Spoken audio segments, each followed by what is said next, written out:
Hello दोस्तों, स्वागत करते हैं एक बार फिर से आपकी अपनी YouTube channel Bihar board study point में। तो दोस्तों, आज के इम्पोर्टेंट वीडियो में डिस्कस करने जा रहे हैं बिहार डीएलएड इंटेंस एग्जाम 2026 के लिए most important model practice set पे, जो कि दोस्तों सामान्य ज्ञान के। आज के जो मॉडल प्रैक्टिस सेट 5 है, इसमें हम दोस्तों आज जितने भी क्वेश्चन हैं उन पे हम डिस्कस करने हैं। ठीक है, तो इससे पहले हम 4 वीडियो अपलोड कर चुके हैं। अगर उस वीडियो को नहीं देखें तो उस वीडियो को ज़रूर से ज़रूर देख लीजिएगा।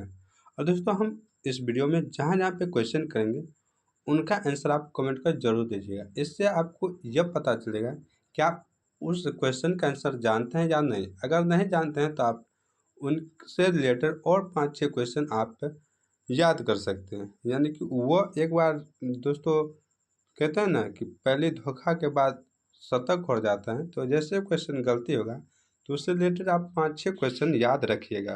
तो इसलिए आप हर क्वेश्चन का आंसर कमेंट कर जरूर दीजिएगा। बस आपसे यही दोस्त कहना था। तो चलते हैं अपने समय को ध्यान में रखते हुए अपने टॉपिक को। और इस वीडियो का पहला क्वेश्चन यहाँ पे दोस्तों दिया हुआ है, कहना सिंधु घाटी के लोग थे। तो सिंधु घाटी के लोग क्या थे?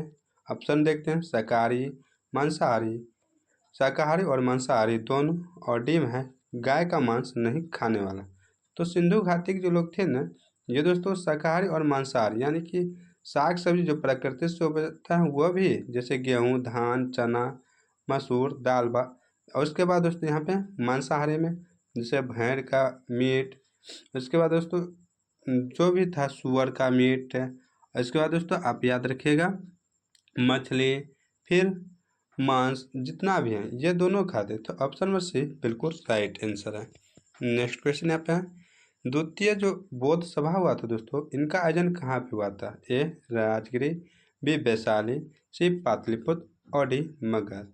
तो द्वितीय बौद्ध सभा जो हुआ था दोस्तों, यह बौद्ध सभा हुआ था आपको वैशाली में। ऑप्शन नंबर बी इनका राइट आंसर है। आपके क्या दोस्तों इससे रिलेटेड कि यह जो बौद्ध सभा हुआ था, द्वितीय बौद्ध सभा, यह किसके शासन काल में हुआ था? तो दोस्तों आप लोग याद रखिएगा काला अशोक। क्या दोस्तों? काला अशोक, यह आप याद रखिएगा काला अशोक। और दोस्तों इस सभा की अध्यक्षता सर्वकामी या सबकामी ने की थी। अध्यक्षता किसने की थी? सर्वकामी। किसने दोस्तों? सर्वकामी। ये दोनों आप याद रखिएगा। ठीक है, नेक्स्ट क्वेश्चन आपने दोस्तों दिया है, भारतीय नेपोलियन किसे माना गया है? ए चंद्रगुप्त प्रथम, बी समुद्रगुप्त, सी रामगुप्त और डी चंद्रगुप्त विक्रमादित्य। तो भारतीय नेपोलियन जो माना गया है दोस्तों, इनको माना गया है चंद्रगुप्त को। ऑप्शन नंबर बी बिल्कुल राइट आंसर है। कौन दोस्तों? चंद्रगुप्त। ये दोस्तों गुप्त वंश के शासक थे। किस वंश के? तो गुप्त वंश के शासक थे। आप ये भी याद रखिएगा। और दोस्तों इनकी सैन्य कुशलता एवं कुशल प्रशासन के लिए भारत का नेपोलियन इनको कहा गया था। ठीक है, नेक्स्ट क्वेश्चन आपने दोस्तों दिया है, समाहर्ता कौन था? तो दोस्तों समाहर्ता पूछा है कौन है? तो दोस्तों यह महासंग्रहकर्ता था। ऑप्शन ए बिल्कुल राइट आंसर है। नेक्स्ट क्वेश्चन आपने दोस्तों दिया है, मोहम्मद गजनी ने अपना अंतिम सैन्य अभियान भारत पर कब किया? एम है 1021, बी 1022, सी 1025 और डी 1027। तो मोहम्मद गजनी ने अपना अंतिम सैन्य अभ्यास जो किया था दोस्तों भारत पे, यह किया था 1027 ईस्वी में। ऑप्शन नंबर डी बिल्कुल राइट आंसर। कब दोस्तों?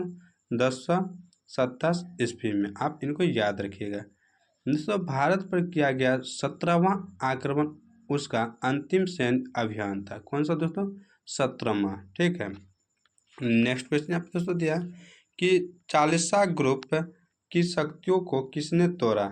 चालीसा ग्रुप ऑफ 40 की जो शक्ति है दोस्तों, उनको किसने तोड़ा? तो इनका राइट आंसर हो जाए दोस्तों आपको बलबन ने तोड़ा था। ऑप्शन नंबर बी बिल्कुल राइट आंसर है। किसने दोस्तों? बलबन ने। बलबन का पूरा नाम है गयासुद्दीन बलबन। दोस्तों इसने इल्तुतमिश द्वारा स्थापित 40सा जो ग्रुप था ना, उनको तोड़ डाला था, यानी समाप्त कर दिया था। नेक्स्ट क्वेश्चन आपने दोस्तों दिया है, कह रहे यूपीएससी में अध्यक्ष के अलावा डैश सदस्य होते हैं? तो दोस्तों अध्यक्ष एक होता है, उनके अलावा पूछ रहे हैं और कितने सदस्य होते हैं, तो दोस्तों आप याद रखिएगा 10 सदस्य होते हैं। ऑप्शन नंबर सी बिल्कुल राइट आंसर है। कितना दोस्तों? 10। नेक्स्ट क्वेश्चन है 1829 में किसने दक्षिण बिहार पर आक्रमण किया लेकिन शेर खां के द्वारा परास्त हो गया? तो दोस्तों यहाँ पे इनका राइट आंसर हो जाएगा आपको दोस्तों, इनका राइट आंसर नुसरत शाह हो जाएगा। ऑप्शन नंबर ए बिल्कुल राइट आंसर है, नुसरत शाह। नेक्स्ट क्वेश्चन यहाँ पे दोस्तों दिया है, कह रहा है सुप्रीम कोर्ट के न्यायाधीशों को शपथ कौन दिलाता है? तो सुप्रीम कोर्ट के जो न्यायाधीश होते हैं उनको शपथ दिलाने वाले हैं दोस्तों, वो हैं राष्ट्रपति। कौन दोस्तों? राष्ट्रपति। ऑप्शन ए बिल्कुल राइट आंसर है। दोस्तों कहेगा कौन सा आर्टिकल के तहत? तो दोस्तों आप लोग याद रखिए 124। कौन सा दोस्तों? आर्टिकल 124 के आधार पर राष्ट्रपति नियुक्त करते हैं और राष्ट्रपति ही उसे शपथ भी दिलाते हैं, ये आप याद रखिएगा। नेक्स्ट क्वेश्चन यहाँ पे दोस्तों दिया है, बिहार में विरोध को किसने नेतृत्व दिया? तो विद्रोह जो है ना दोस्तों, इनको बिहार में किसने दोस्तों आगे बढ़ाया? तो यह कुंवर सिंह। कौन दोस्तों? कुंवर सिंह, जो कि दोस्तों 50-80 प्लस ही के साल के थे और बहुत ही बूढ़े थे। तो इसने अंग्रेज को खदेड़ दिया था दोस्तों, आप लोग भी पढ़े होंगे। तो दोस्तों आप बताइएगा इनका आंसर कि ये कहाँ से, बिहार में कहाँ से दोस्तों यह विरोध किया था? तो आप लोग इनका आंसर जरूर दीजिएगा कमेंट करके, ठीक है। तो चलते हैं नेक्स्ट क्वेश्चन की ओर। नेक्स्ट क्वेश्चन आपने दोस्तों दिया है, कह रहा है प्रजातंत्र की संसदीय कार्य प्रणाली में भारत का अंशदान क्या है? तो भारत का अंशदान पूछ रहे हैं, तो वो दोस्तों शून्यकाल होगा। ऑप्शन ए बिल्कुल राइट आंसर। क्या दोस्तों? शून्यकाल। तो दोस्तों यह कब से कब तक रहता है? तो 12 से 1 बजे तक का जो काल होता है ना संसद में, तो उन्हीं को कहते हैं शून्यकाल। नेक्स्ट क्वेश्चन यहाँ पे दोस्तों दिया हुआ क्या है दोस्तों कि बंगाल विभाजन को किसके समय उलट दिया गया था? तो दोस्तों बंगाल विभाजन कब हुआ था? तो 1905 ईस्वी में बंगाल विभाजन हुआ था। कहते हैं इसको कब उलट दिया गया था? तो इसको दोस्तों उलटने का बात है, ये लॉर्ड हार्डिंग के द्वारा इनको उलट दिया गया था। तो कब उलट दिया गया था यह भी आपसे पूछेगा। तो दोस्तों लॉर्ड मिल्टन के बाद 1910 में लॉर्ड हार्डिंग द्वितीय भारत के वायसराय बने थे। उसके समय में दोस्तों महत्वपूर्ण कार्य ब्रिटेन के जो राजा थे जॉर्ज पंचम, उनका भारत आगमन यानी कि भारत आगमन हुआ और दिल्ली में एक भव्य दरबार का आयोजन किया, जो कि 1911 ईस्वी में दोस्तों आया था, ठीक है, ये आप याद रखिएगा। और बंगाल विभाजन को रद्द करके घोषणा एवं भारत की राजधानी कोलकाता से दिल्ली स्थानांतरित कर दिया था, ये आप इतना याद रखें। तो दोस्तों कहेगा कौन किया था? जॉर्ज पंचम का भारत जब आगमन हुआ था ना तब ये हुआ, ठीक है, लेकिन उलट दिया था लॉर्ड हार्डिंग, आप याद रखिएगा। नेक्स्ट क्वेश्चन यहाँ पे दोस्तों दिया है, किस घटना ने गांधी जी को भारत की स्वतंत्रता संग्राम के क्षेत्र में लाकर खड़ा कर दिया? तो दोस्तों यहाँ पे इनका राइट आंसर हो जाएगा दोस्तों आप लोग का, तो ये हो जाए रॉलेट अधिनियम। ऑप्शन ए बिल्कुल राइट आंसर। रॉलेट अधिनियम को दोस्तों बिना वकील तथा बिना दलील का कानून कहा गया था। इनको काला अधिनियम भी कहा गया, यानी ब्लैक एक्ट भी कहा गया। आप लोग याद रखें कब दोस्तों यह हुआ था? तो 1919 ईस्वी में। नेक्स्ट क्वेश्चन यहाँ पर दोस्तों दिया है, अब दोस्तों यहाँ से एक क्वेश्चन आप लोग बताइएगा कि जालियांवाला बाग हत्याकांड कब हुआ था? इनका कोई आंसर आप लोग कमेंट कर जरूर दीजिएगा। जालियांवाला बाग हत्याकांड कब हुआ था और किसके कहने पे दोस्तों कि पूरे जो जालियांवाला बाग में आदमी था ना उन पे गोली बरसाया, किनके कहने पे? इन दोनों क्वेश्चन के आंसर आप कमेंट कर जरूर दीजिएगा। नेक्स्ट क्वेश्चन यहाँ पे दोस्तों दिया है, कह रहा 1946 से 50 के दौरान संविधान का जो अध्यक्ष था वो कौन था? तो दोस्तों संविधान का अध्यक्ष राजेंद्र प्रसाद था। ऑप्शन नंबर डी बिल्कुल राइट आंसर है। दोस्तों आप लोग कमेंट कर बताइए कि देश के प्रथम प्रधानमंत्री कौन थे? देश के प्रथम प्रधानमंत्री कौन थे? प्रधानमंत्री कौन थे? आप लोग इनका आंसर जरूर दीजिए। अब हम बता दें कि राजेंद्र प्रसाद हैं देश के प्रथम राष्ट्रपति थे। क्या दोस्तों? राष्ट्रपति थे, आप लोग याद रखिएगा। और वल्लभ भाई पटेल दोस्तों क्या थे? तो वल्लभ भाई पटेल के बारे में आप लोग अगर जानते हैं तो इनके बारे में भी आप लोग कुछ ना कुछ जरूर कमेंट कर बताइएगा। ठीक है, नेक्स्ट क्वेश्चन यहाँ पर दोस्तों दिया है, कह रहा है टाटा लौह एवं इस्पात कंपनी की स्थापना सिंहभूम जिले के साकची साक साकची में किस वर्ष की गई थी। देखिए दोस्तों, यहाँ पे साकची है, यहाँ पे दोस्तों थोड़ा लगता है हमको ये जो वर्ड है ना, यानी शब्द जो है थोड़ा गलत है। टाटा लौह एवं इस्पात कंपनी की स्थापना सिंहभूम जिले के साकची में किस वर्ष की गई थी। तो दोस्तों 1907 ईस्वी में। ऑप्शन नंबर बी बिल्कुल राइट आंसर है। दोस्तों इनको करने वाले कौन थे, तो जमशेदजी टाटा थे। और दोस्तों यह किस नदी किनारे हैं, तो स्वर्ण रेखा नदी किनारे। किस नदी के, तो स्वर्ण रेखा नदी के किनारे, आप याद रखिएगा। नेक्स्ट क्वेश्चन यहाँ पे दोस्तों दिया है, भगवान बुद्ध ने ज्ञान प्राप्त करने के लिए लंबे वर्षों तक तपस्या और साधना में व्यतीत किया। दोस्तों यह कहाँ पे किया था, तो ये दोस्तों अपने ही बिहार के गया जिला, बिहार के गया जिला में आप लोग याद रखिए। ऑप्शन नंबर डी बिल्कुल राइट आंसर है। दोस्तों इनको पीपल के वृक्ष यानी कि पीपल के वृक्ष के नीचे इनको ज्ञान की प्राप्ति हुई थी। और दोस्तों इनके बारे में आप लोग कुछ और याद रखिए, ये जो है ना बिना अन्न जल ग्रहण किए 6 वर्ष तक कठिन तपस्या किए। उसके बाद 35 वर्ष की आयु में गया में बैसाख पूर्णिमा की रात एक पीपल वृक्ष, क्या बोले थे, पीपल वृक्ष के नीचे सिद्धार्थ यानी गौतम बुद्ध को ज्ञान की प्राप्ति हुई थी। किस वृक्ष के नीचे, तो पीपल वृक्ष के नीचे, आप याद रखिएगा। नेक्स्ट क्वेश्चन यहाँ पे है, नील नदी किस महाद्वीप में प्रवाहित होती है। तो दोस्तों नील नदी के बारे में आप लोग जानिएगा, यह अफ्रीका महाद्वीप में प्रवाहित होती है। ऑप्शन ए बिल्कुल राइट आंसर है। कहाँ पे दोस्तों, अफ्रीका महाद्वीप में। नेक्स्ट यहाँ पे क्वेश्चन है, कह रहा है कौन सी नदी ओडिशा में डेल्टा बनाती हैं। तो दोस्तों ओडिशा में जो डेल्टा बनाती है वो है महानदी। कौन दोस्तों, महानदी। ऑप्शन नंबर ए बिल्कुल राइट आंसर है। नेक्स्ट क्वेश्चन यहाँ पे दोस्तों दिया है, दक्षिणी गंगोत्री कहाँ स्थित है। तो दक्षिणी गंगोत्री दोस्तों यह अंटार्कटिका में स्थित है। ऑप्शन नंबर सी बिल्कुल राइट आंसर है। कहाँ पे दोस्तों, अंटार्कटिका में। नेक्स्ट क्वेश्चन यहाँ पे दोस्तों दिया है, कह रहा निम्नलिखित देशों में से दूध उद्योग किसका एक प्रमुख उद्योग है। तो दूध उद्योग दोस्तों कह रहा है कि किसका एक प्रमुख उद्योग, प्रमुख मतलब वहाँ पे सबसे ज़्यादा यह उद्योग होता है। तो ये दोस्तों डेनमार्क है। किसका दोस्तों, तो आप लोग याद रखिएगा डेनमार्क। ऑप्शन नंबर बी बिल्कुल राइट आंसर है। नेक्स्ट क्वेश्चन यहाँ पर दोस्तों दिया है, कह रहा निम्नलिखित में से कौन सा यूरोप के रूर प्रदेश का एक प्रमुख उद्यम है। तो दोस्तों इनका राइट आंसर हो जाएगा औद्योगिक उद्यम। ऑप्शन नंबर सी बिल्कुल राइट आंसर है। नेक्स्ट है, भारत में निम्नलिखित में से पर्वतों का उत्तर से दक्षिण की ओर सही क्रम कौन सा। उत्तर से दक्षिण, यहाँ पे दोस्तों देख लीजिए 4 ऑप्शन दिया है। एक है हिमालय, विंध्यन, सतपुरा, नीलगिरी।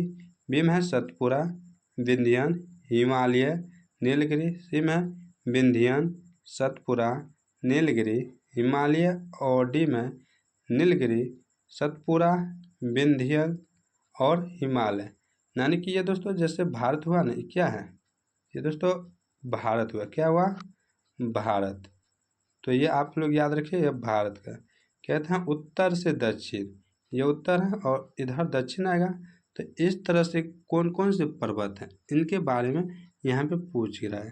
तो दोस्तों यहाँ पे इनका राइट आंसर हो गया, पहले हिमालय है जो कि यहाँ पे है दोस्तों, फिर विंध्यालय है, फिर दोस्तों सतपुरा आ जाएगा, फिर नीलगिरी यहाँ पे दोस्तों आ जाएगा। तो इस तरह से होगा दोस्तों उत्तर से दक्षिण। ऑप्शन नंबर बी बिल्कुल राइट आंसर है। क्या दोस्तों, ऑप्शन नंबर बी। ठीक है, क्या दोस्तों यहाँ पहले क्या बोले थे, हिमालय ना, हिमालय फिर Vindhya Satpura. Option number A, sorry दोस्तों, ऑप्शन ए आपको राइट आंसर करना है। क्या दोस्तों, option number A. Next question यहाँ पे दोस्तों दिया है कि निम्नलिखित में से गंगा की कौन सी सहायक नदी उत्तर की ओर बहती है। तो गंगा की सहायक नदी जो उत्तर की ओर बहती है वह नदी है दोस्तों सोन नदी। ऑप्शन नंबर सी बिल्कुल राइट आंसर। कौन सा दोस्तों? सोन नदी। दोस्तों यहाँ पे कोसी आप लोग देख रहे हैं। दोस्तों कोसी को बिहार का क्या कहते हैं?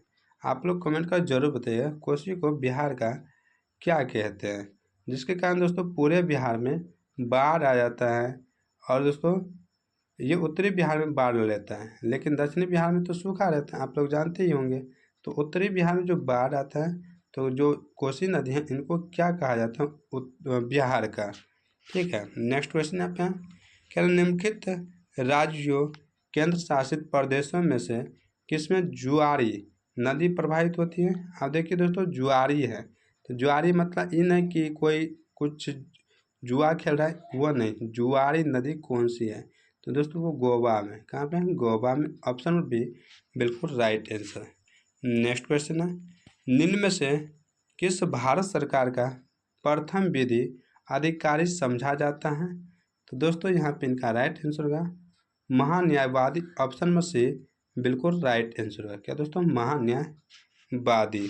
नेक्स्ट क्वेश्चन यहाँ पे दोस्तों दिया है कह रहा निम्न कमेटियों में से कौन सी एक पंचायती राज संस्था से संबंधित नहीं है? किससे संबंधित नहीं है? पंचायती राज संस्था से। तो दोस्तों यहाँ पे इनका राइट आंसर हो जाएगा PBN Rao committee. Option A बिल्कुल राइट आंसर है।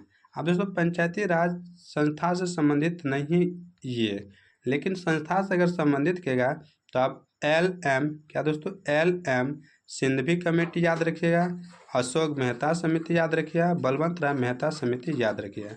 अशोक मेहता समिति ने दो सदनीय दिया था और बलवंत राय मेहता समिति ने कितना? त्रिस्तरीय दिया। ये 2 स्तरीय दिया था और ये त्रिस्तरीय दिया था। आप इनको याद रखिएगा, ठीक है। और दोस्तों चलते हैं नेक्स्ट क्वेश्चन की ओर। नेक्स्ट क्वेश्चन यहाँ पे दोस्तों दिया हुआ है क्या निम्नलिखित अनुच्छेदों में से किस एक को डॉक्टर भीमराव अंबेडकर द्वारा संविधान का हृदय एवं आत्मा कहा गया था? तो दोस्तों हृदय एवं आत्मा जो कहा गया था जिस अनुच्छेद को, वो अनुच्छेद है दोस्तों अनुच्छेद 32। ऑप्शन नंबर डी बिल्कुल राइट आंसर। कौन सा दोस्तों? अनुच्छेद 32। आप लोग याद रखिएगा। चलते हैं दोस्तों नेक्स्ट क्वेश्चन की ओर। नेक्स्ट क्वेश्चन यहाँ पे दोस्तों दिया हुआ है कह रहा भारत के संसद में होते हैं एम है राष्ट्रपति, राज्यसभा, लोकसभा, उपराष्ट्रपति। आप कहते हैं कि इन चारों में से कौन सा आंसर राइट होगा? तो भारत के जो संसद में होते हैं ना दोस्तों तो वो होता है राष्ट्रपति होता है। कौन दोस्तों? राष्ट्रपति होता है, आप याद रखिए। तो ऑप्शन नंबर यहाँ पे जो है सिर्फ ए ही नहीं सही होगा, तो यहाँ पे ऑप्शन नंबर ए यानी राष्ट्रपति, राज्यसभा और लोकसभा तीनों हो जाएगा। तो ऑप्शन नंबर क्या होगा? ऑप्शन नंबर ए बिल्कुल राइट आंसर। देखिए दोस्तों भारतीय संसद का जो गठन है ना राष्ट्रपति, लोकसभा और राज्यसभा से होता है। यह भारतीय संविधान के अनुच्छेद 89, 79 किसमें दोस्तों? 79। ये दोस्तों होता है 89, ये दोनों आप लोग कंफ्यूज करते होंगे। तो ये होता है 79, क्या होता है? 79 और ये 89 होता है। तो आर्टिकल 79 में यह बताया गया था, ठीक है। और दोस्तों कहेगा कि इसके अनुसार संघ के लिए एक संसद होगी जो राष्ट्रपति और 2 सदनों यानी राज्यसभा और लोकसभा से मिलकर बनेगी। ये आप याद रखिएगा।